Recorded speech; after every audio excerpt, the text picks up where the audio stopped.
Hello everyone. Let's discuss tutorial sheet 3. Question number 1.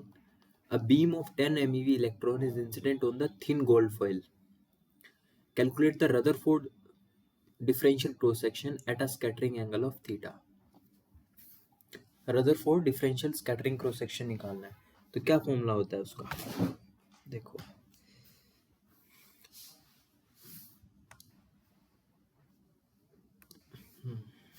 So part 1. Differential cross section का formula क्या होता है? Sigma of Rutherford is 2ze square upon 16 pi epsilon naught e इसका square times 1 upon sine power 4 theta by 2. Straight forward question है. आपको theta दे रखा है 60 degree, electron का चार्ज z नंबर दे रखा है 79 एंड e की वैल्यू दे रखी है 10 MeV. जस्ट आपको क्या करना है, टोटल यहाँ पर जो E होता है, यहाँ पे टोटल एनर्जी होता है. So E will be equal to 10 MeV plus the rest mass energy of electron. And rest mass energy कितना होता है इलेक्ट्रॉन का? 0.511 MeV. So this together comes out to be 10.511 MeV. So simply सारी values यहाँ पर put करनी है and आपके पास जो सिग्मा की वैल्यू आएगी क्रॉस सेक्शन फॉर रदरफोर्ड, मैं आपको डायरेक्ट आंसर बता रहा हूँ 1.18 बार. ठीक है, सिंपल क्वेश्चन है, वैल्यूज पुट करनी है, कुछ खास है नहीं इसमें. तब नेक्स्ट क्वेश्चन पर आते हैं. Modify the result to include the spin of electron and compute the Mott scattering cross section. अब देखो, रदरफोर्ड और मोड स्कैटरिंग क्रॉस सेक्शन में यही डिफरेंस होता है कि Rutherford doesn't account for the spin of the electron, whereas mode scattering cross section accounts for the spin of the electron. So इसके अंदर क्या होगा, इस फॉर्मूले के अंदर एक स्पिन टर्म ऐड हो जाएगी. So कैसे लिखोगे उसको? So considering the spin of electron,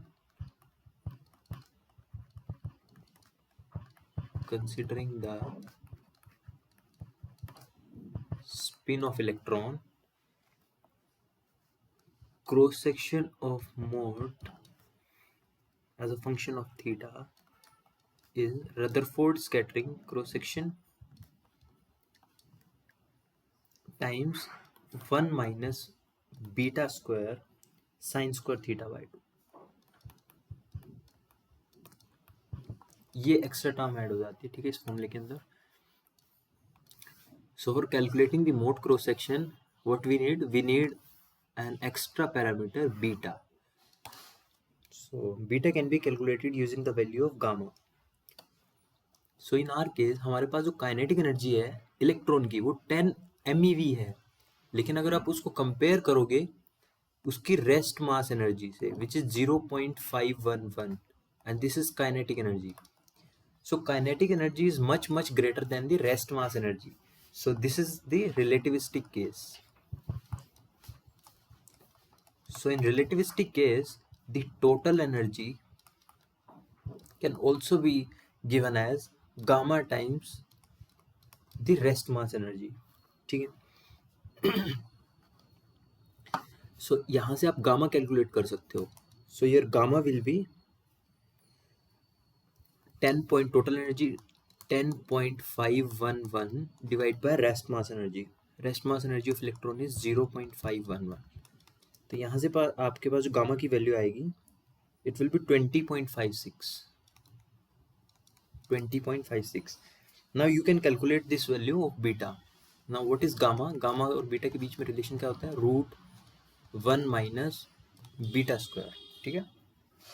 तो जब आप इसको इक्वल टू पुट करोगे 20.6, स्क्वायर करोगे दोनों साइड एंड सोल्व करोगे तो यहाँ से बीटा आएगा आपके पास. Beta will come out to be 0.998. ठीक है. Put this value of beta in this formula. Simple. And theta की वैल्यू चेक कर लेना एक बार, किसके लिए पूछ रहा है. 4 theta is equal to 60 degree, ठीक है। तो ये टर्म तो हमने अभी कैलकुलेट की है, ये किसके इक्वल था, 1.18 बान के इक्वल है ना। बान यूनिट होता है क्रॉस सेक्शन का 1.18 times 1 minus 0.998 beta square into sine square theta by two. Theta by two will be 30 degree. Sine 30 कितना होता है, साइन 30 होता है 1/2, तो 1/2 का स्क्वायर तो 1/4। सो जब इस वैल्यू को आप सोल्व करोगे तो आपके पास जो sigma of your Mott scattering, then this comes out to be 0.88 barn, ठीक है। This is the answer to your second part. Part C देखते हैं। For E is equals to 10 MeV evaluate the Mott suppression factor. And Mott suppression factor को इन्होंने कैसे define किया है, m theta which is the ratio of Mott scattering divide by Rutherford scattering. तो अगर आप ऑब्जर्व करोगे it is nothing but 1 minus beta square sine square theta by 2 your mode suppression factor. So you have different values of theta 10, 30, 60, 90, 120, 150। Theta आपको very करना है। Beta की value same रहेगी 0.998 जो हमने अभी कैलकुलेट की थी 0.998। So for different values of theta you will get the different values of mode suppression factor. So आप ये कर लोगे, ठीक है। मैं जस्ट आपको फाइनल आंसर्स दे देता हूँ। सो फॉर थीटा हमारे पास जो रदरफोर्ड क्रॉस सेक्शन है d sigma of Rutherford divide by d omega, and यहाँ पर मैं लिख देता हूँ Mott scattering cross section, they both are function of theta, and here I am writing the mode suppression factor, mode suppression factor which is m theta. So it will be the ratio of these two terms. So for 10 degree ये आता है हमारे पास 0.12, 0.029, इन दोनों का ratio आएगा आपके पास 0.241। for 30 degree, for 60 degree मैं फटाफट से एक बार वैल्यूज लिख देता हूँ, 90 degree, 120 degree and 150 degree.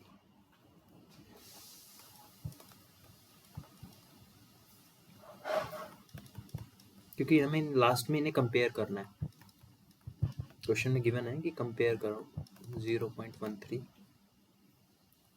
0.0843, this is 15.25, 0.878,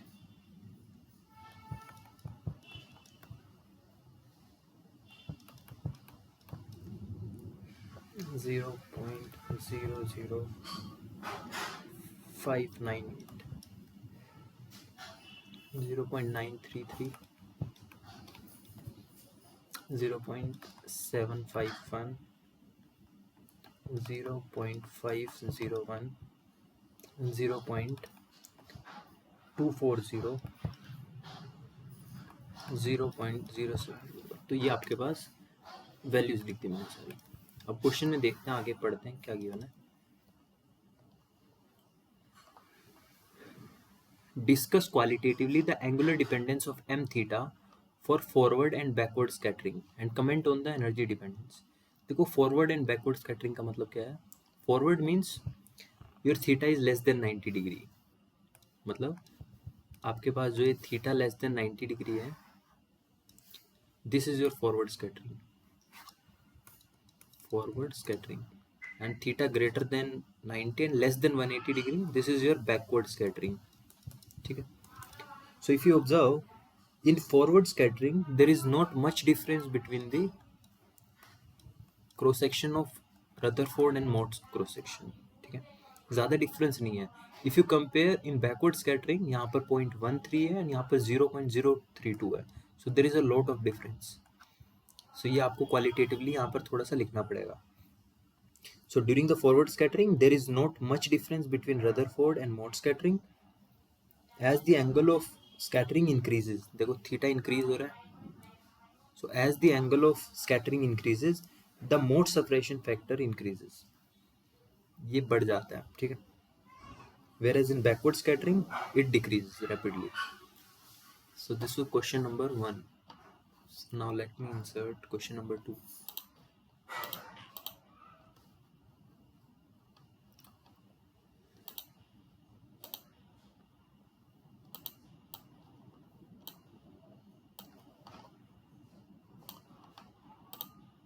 Okay. So in a laboratory experiment, an accelerated beam of electron with energy is 250 mega electron volt is elastically scattered by a nucleus. The scattered electrons are detected at an angle of 20 degree. Consider the charge distribution of nucleus as that of uniform hard sphere. हमें अपने nucleus को assume करना है as a uniform hard sphere of radius r. You should know that कि जो nucleus होता है वो completely spherical नहीं होता है, या तो वो ओवलेट शेप का होता है या वो प्रोलेट शेप का होता है, ठीक है। ओके कि हमें, लेकिन हमें इस केस में कंसिडर करना है कि our nucleus is a uniform hard sphere of radius capital R and charge density rho. Ignore the spin and recoil of the target nucleus, compute the nuclear form factor. तो पहले जो हमें charge density given है इसको हम अपने interval की form में लिख लेते हैं। कैसे लिखेंगे देखो, and then we'll calculate the nuclear form factor. So देखो charge density as a function of distance r. So charge density as a function of distance r from the nucleus, from the center of the nucleus, ठीक है, from the center of the nucleus. कैसे लिख सकते हैं इसको, rho R, let's represent by rho R. Rho R is constant density rho 0 for r less than or equal to r. मतलब हमारी जो बाउंड्रीज सेंटर से लेके बाउंड्री तक, यहाँ से लेके बाउंड्री तक r तक मेरी जो चार्ज डेंसिटी है वो यूनिफॉर्म है, रो 0, that's why it's constant, and it is 0 outside r greater than r, outside small r greater than capital R, ठीक है। Now the total charge of the nucleus must be ZE. You know charge के अंदर क्या होते हैं, सिर्फ protons होते हैं, so number of protons times charge of one proton, so total charge of the nucleus must be ZE. So we will integrate the charge density over a volume element dV and we should get ZE as total charge, ठीक है। तो 0 से R के बीच में हमारी जो charge density है वो रो 0 है, and volume element in spherical coordinates can be written as 4 pi r square dr plus outside r means from r to infinity my charge density is 0 and this is volume element and it will give me the total charge ZE. So इसको integrate करना है just, तो rho naught times 4 pi r cube by 3 equals ZE. So यहाँ से क्या होगा आपके पास, रो note calculate कर लो आप, यहाँ से रो 0 कितना आएगा, इसको उस साइड मल्टीप्लाई कर दो, 3ZE divide by 4 pi r cube, ठीक है। ये आपके पास इस एक्सप्रेशन को हम आगे यूज करेंगे। अल्टीमेट हमारा गोल क्या है, to find the nuclear form factor. अब न्यूक्लियर फॉर्म फैक्टर क्या होता है देखो, so form factor is the Fourier transform of normalized charge density, is the Fourier transform of normalized charge density.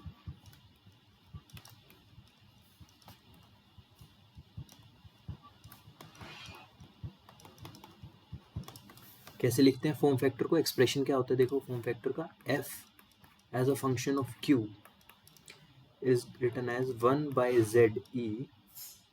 Fourier transform करोगे जब आप चार्ज डेंसिटी का rho r exponential i q r and volume element d cube r, ठीक है। तो जब आप इस टर्म को इंटीग्रेट करोगे एक्सपोनेंशियल i q r, तो इसके अंदर दो टर्म्स होंगी। कौन कौन सी? एक तो कोस terms, cos q r plus i sine q r, ठीक है, दो टर्म होंगी। तो जब आप साइन को इंटीग्रेट करोगे सिमेट्रिक लिमिट्स के अंदर, so this is a odd function, let me write. देखो जब इसको आप लिखोगे तो इसके अंदर दो टर्म आएंगे आपकी, इंटीग्रेट करोगे cos q r plus i sine q r. So इसके अंदर जो साइन वाली टर्म होगी, because sine is an odd function, तो इट विल गिव मी 0। तो सिंपली इसका इंटीग्रेशन इसकी जगह पे मैं कोस क्यू आर लिख सकता हूँ, ठीक है। So I can right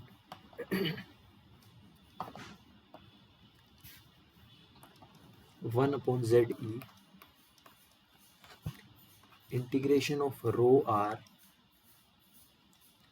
cos q r times d cube r. अब जो ये वॉल्यूम एलिमेंट होता है स्फेरिकल कोऑर्डिनेट्स के अंदर, it is 4πr² dr। Value यहाँ पर पुट करोगे एंड सोल्व करोगे तो आपके पास एक्सप्रेशन आएगा 4π/ze एंड लिमिट लोगे 0 to r, तो 0 to r के बीच में रो r कितना होता है? रो नोट होता है। एंड अंदर किन टर्म्स का इंटीग्रेशन होगा?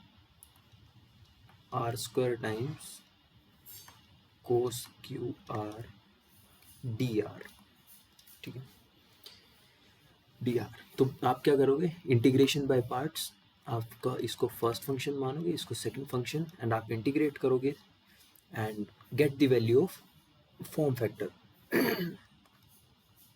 Get the value of form factor. तो मैं फॉर्म फैक्टर की वैल्यू लिख रहा हूँ यहाँ पे, कितनी आएगी? सो फॉर्म फैक्टर आपके पास आएगा, form factor as a function of q is 3/QR³ bracket sine q r minus q r cos q r, ठीक है। Recall this similar kind of expression you have also seen in the solid state course last semester। वहाँ पर भी हम जब form factor calculate करते थे तो सेम टाइप का एक्सप्रेशन आता था, ठीक है। सो ये था पार्ट 1 फॉर्म फैक्टर कैलकुलेट करना।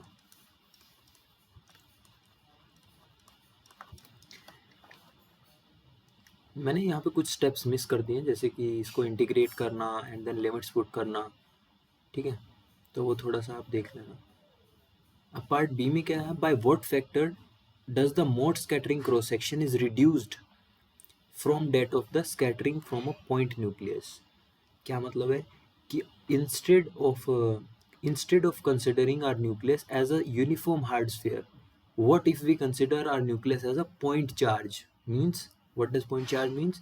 That all the charge is concentrated at the center of the nucleus. So in that case what will be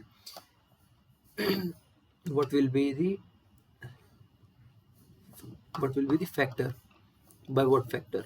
So that factor, suppression factor, in this case is given by,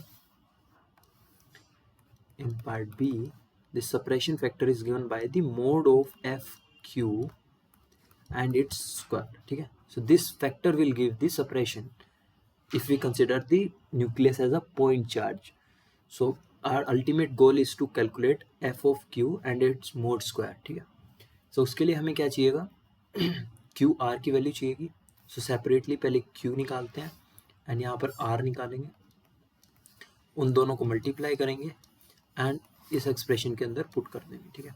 so q कैसे निकालेंगे? देखो, q is your momentum transfer. Momentum transfer कितना होता है? यहाँ पर एक formula होता है 2k sin θ/2। ये फॉर्मूला आता है जब आप स्कैटरिंग की डेरिवेशन करते हो, तो वहाँ से मोमेंटम ट्रांसफर का फॉर्मूला होता है, ठीक है। अब P एंड K में क्या फॉर्मूला होता है, your P is H cross K, तो यहाँ से K कितना आएगा, P upon H cross, so your Q is 2 times P sine theta by 2 divide by H cross, ठीक है। सो यहाँ पे क्या करोगे आप, C एंड C से मल्टीप्लाई कर दोगे न्यूमरेटर एंड डिनोमिनेटर में, सो 2PC sine theta by 2 divide by H cross C। क्यों किया ऐसा, क्योंकि आपको वैल्यूज गिवन है, किसकी,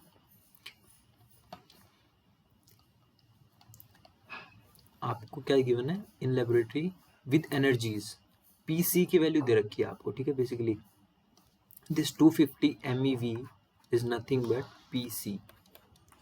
PC has a unit of energy, so it is equivalent to 250 MeV. And H cross C की वैल्यू आप याद रख सकते हो, so 2 times 250 MeV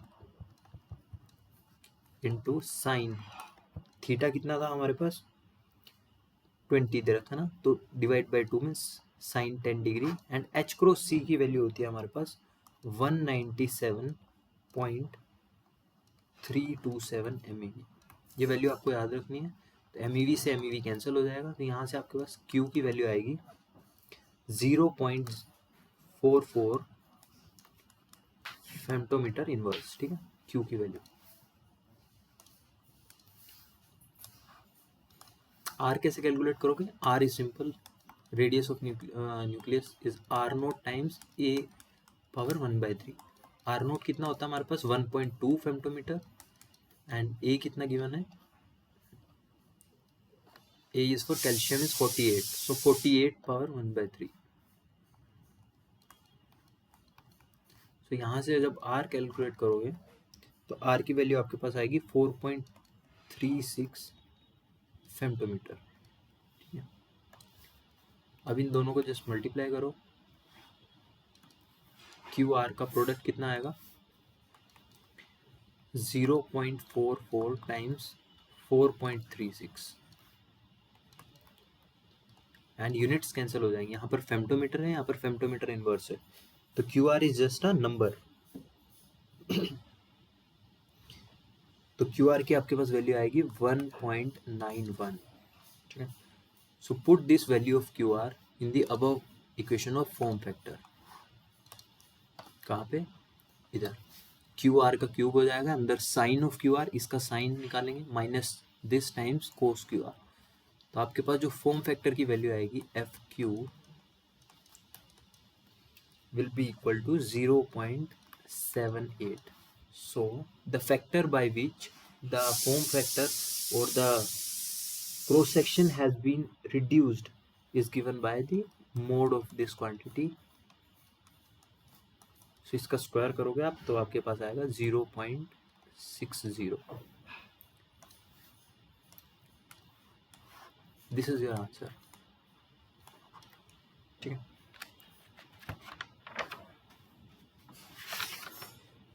Okay. Now let's look at part 3. Estimate the root mean square radius using the calculated form factor. Form factor से root mean square कैसे निकालते हैं देखो। So part C, root mean square radius, इसका मतलब क्या है, आपको रूट निकालना है मीन ऑफ स्क्वायर रेडियस, मतलब रेडियस स्क्वायर का मीन लो एंड उसके बाद आप उसका रूट ले लो, तो बेसिकली आपको ये टर्म कैलकुलेट करनी है स्मॉल आर, ठीक है।